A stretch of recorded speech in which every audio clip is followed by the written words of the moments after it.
got bounced back a little bit here with the Jets. But when you look at Aaron Rodgers in this game, not a world beater. And like we said at the very top of the show, sort of the trend around the NFL, just explosiveness, passing yards, everything is just down in general, even for some of the best quarterbacks like Josh Allen and Justin Herbert and Patrick Mahomes. And so Rodgers sitting here, his stat line is 18 for 30, 176 passing yards, but 2 touchdowns, no interceptions, no turnover-worthy plays, and I believe 2 big-time throws in this game. You see the adjusted completion percentage there as well.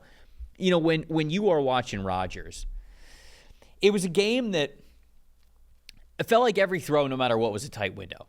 And Rodgers is one of the best in the NFL at those kinds of throws. I mean, he's one of the best in NFL history, it feels like. Those back shoulder throws, the throws that, he's given his receivers a chance and they're coming down with it. It just feels like Rodgers knows how to put it exactly where only his receivers can get it. Felt like we had a couple of opportunities there, but what do you see in the Jets offense? Is this just sort of the world that they have to live in? Is there anything different that they can do here? When you watch Rodgers and the Jets 2 weeks in, what's your overall thoughts here? I think with Rodgers, the two things we're about to talk about, 2 quarterbacks coming off major leg injuries in their late 30s or even 40s, early 40s for Rodgers. So,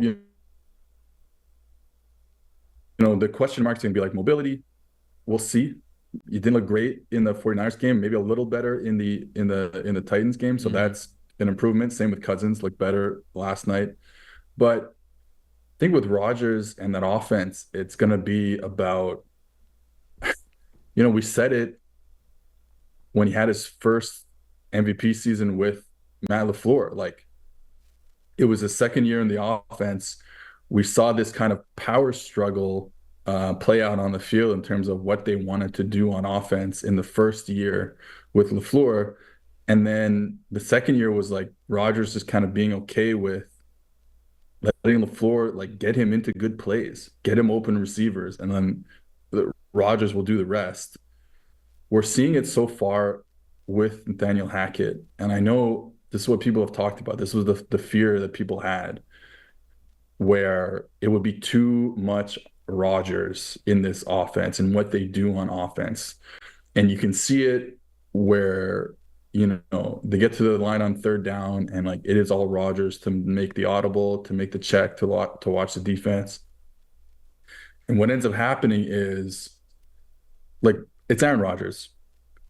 Again, we've spent now the last two segments talking about 2 of the greatest quarterbacks of all time, but there's issues now. So yes, it's Aaron Rodgers. Yes, he's going to get into the right call a lot.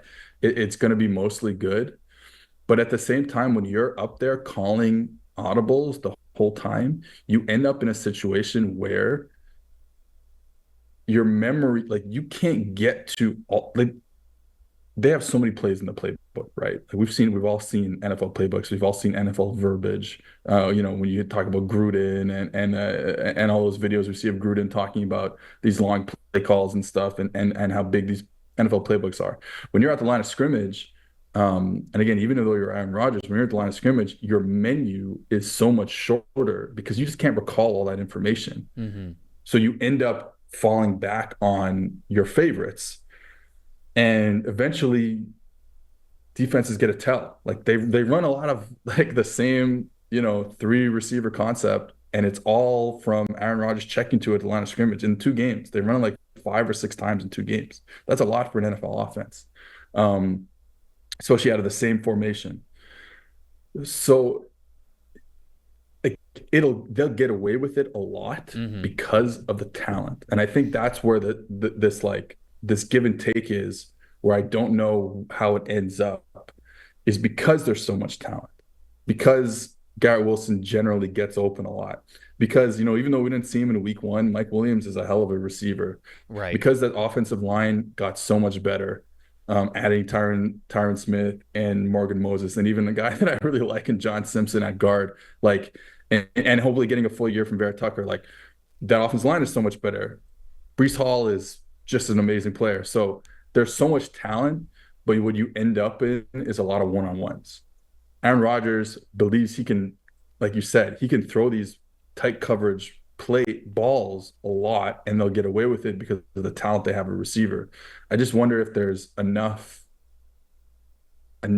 offense, enough easy offense. So in a different way that we're talking about the Chiefs needing easy offense, the Chiefs are overcomplicating themselves to get easy off to not have easy buttons. The Jets in a kind of opposite way are a little too spread out, a little too easy, a little too one-on-one to get the easy buttons. So I just wonder if that's something that where that plays out. I just don't know because Rodgers still has the arm strength. I thought the accuracy was a little here and there in the first 2 weeks, but that could be fixed because it's Aaron Rodgers. But the offense is just, and then the run game, if they're not going to get anything out of the run game, which has had its up and downs, then I just don't know what to think going forward. I want to believe in the talent. Yeah. I just think when push comes to shove, like if you're not getting enough schematic advantages, like come playoff time, like that's where it's a little. I have some anxiety. Yeah, I think that that's a really good point because I think normally, and I sort of saw the same thing when I was watching the Jets this past week. Normally, you get teams that want to make things as easy as possible. And it's not that Rodgers and the Jets don't want to make things easy, but they're more comfortable than basically any other quarterback in the game with, I'll use the word settle, like settling for things that are more difficult. Because Aaron Rodgers totally believes I can put the ball, pinpoint exactly where it needs to be, over the defending corner's shoulder before he can look for the ball, and my wide receiver will just catch it. And we saw the Mike Williams catch at the sideline was exactly that. Rodgers hiked the football. He looked at Mike Williams. Mike Williams had zero separation. Zero. Didn't win the rep off the line of scrimmage. Didn't get any separation. And Rodgers went, nope, that's my throw. I love that shit. And just throws it back shoulder, gets it over the corner's shoulder before he even looks for the ball, and Williams is able to haul in like a tough catch. And we say tough catch, and we talk about how difficult that rep was, but Rodgers is okay with it because he's good enough to do it. The accuracy I'm not totally worried about because I think at the very beginning you mentioned, we're talking about a quarterback who's coming off an Achilles injury. I think Rodgers does move better than Cousins does. I think he always has. It's just kind of like who he is like as a talent in the game of football. So I think he's always had a little bit more athleticism to him and mobility, but even he is sort of coping with, I'm not the same dude kind of below the waist, if you will, than I was, earlier in my career. And so he's just probably figuring out how to get more speed on the ball with more of just his upper body than his lower body. And so I think that will come because I think the accuracy will be okay there. But, Rodgers has been known as this guy where he demands so much of his wide receivers. And I think we've all seen it before, like there was the meme that was going around social media of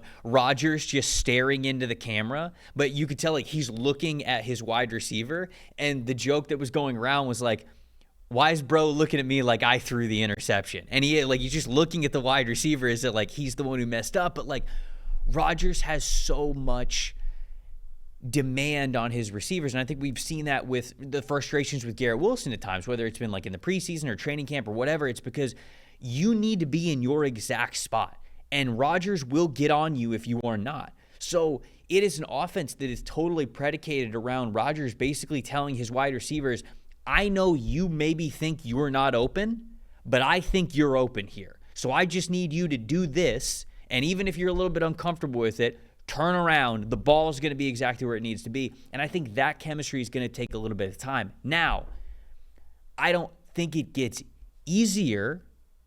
Maybe everyone's just a little bit more comfortable with it if it continues to go on. But being a jump ball, one-on-one passing offense, to your point, which I think is a really good one, is very difficult if you don't run the ball at a top 8, top 5 level in the league. And that's really that's what the Jets want, right? I think they want to be a top 5 rushing team in the NFL.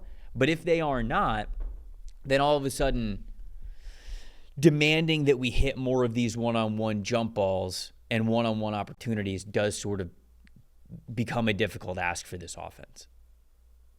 Yeah, it's only been 2 weeks, but they're 18th in efficiency on the ground.